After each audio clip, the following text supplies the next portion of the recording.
Bonjour à tous, bonjour à toutes, j'espère que vous vous portez bien. La crise de l'énergie est-elle finie en Équateur? Je vous en parle tout de suite, mais avant tout, n'oubliez pas de...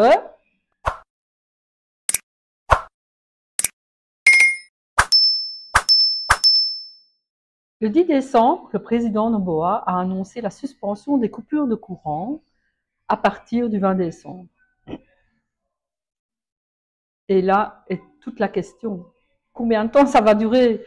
Ce n'est pas une fin définitive, c'est juste une suspension. Ça peut recommencer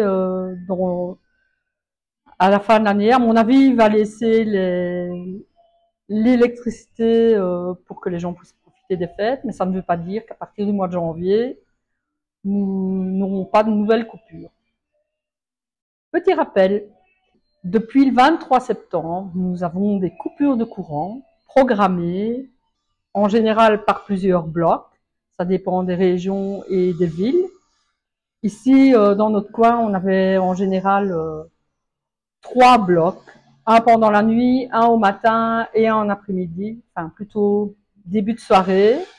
Et ça a été un peu le chaos pour pouvoir s'organiser pour les douches, pour l'arrivée d'eau, parce que nous avons une pompe et beaucoup de gens sont dans le même cas. Il fallait aussi prévoir de débrancher les gros électroménagers tels que le frigo pour ne pas qu'il y ait de surge, comme on dit en anglais, au moment où l'électricité était remise dans le réseau. Donc on a acheté une prise intelligente. Les différents facteurs de cette crise énergétique ne sont pas nouveaux.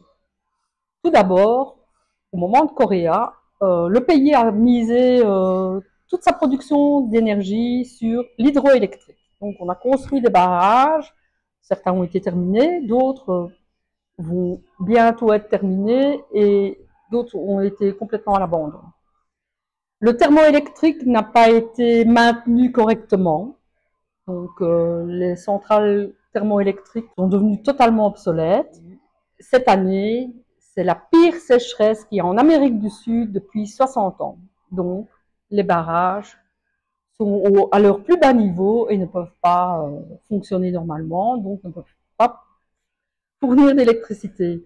À cela s'ajoute que l'électricité qui est achetée à la Colombie a été suspendue aussi, car, comme je l'ai dit, la sécheresse est dans toute l'Amérique du Sud et eux aussi ont eu leurs problèmes et ont gardé, ce qui est bien normal, leur électricité.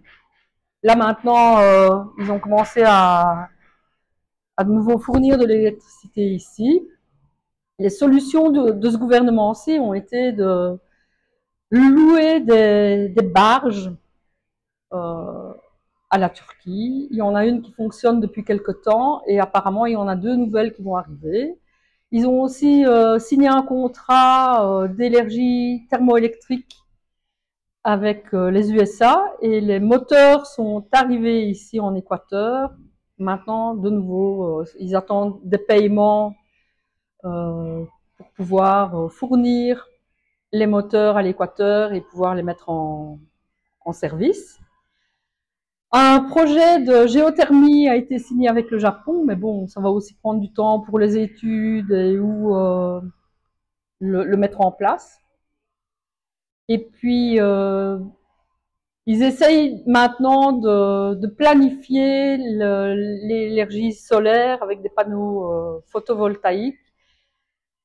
Il y avait un contrat qui avait été signé il y a 2 ans avec une compagnie espagnole et qui devait se réaliser ici à El Aromo, à l'ancienne raffinerie. Mais de nouveau, comme pour tout, il y a des choses signées et puis il n'y a rien qui se met en place, quoi. Donc, je crois que le gouvernement, au moment de l'assaut, l'Assemblée nationale a refusé de signer ce contrat parce que c'était la guéguerre entre le président Lasso et les coréistes. Et c'est l'histoire du pays ici, c'est toujours la guéguerre dans les gouvernements entre les assembléistes et du coup, il n'y a rien qui avance, quoi. Donc, on est dans le quid pour le moment. À partir du 20 décembre, tout le monde dans le pays aura de l'électricité pour profiter des fêtes On verra ce qui va se passer à partir de janvier et surtout en février après les élections.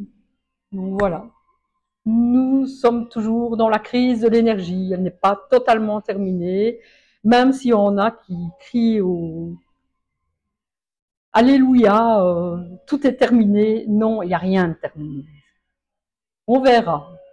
Voilà, c'était une petite update. Et je vous dis à bientôt. Ciao, ciao!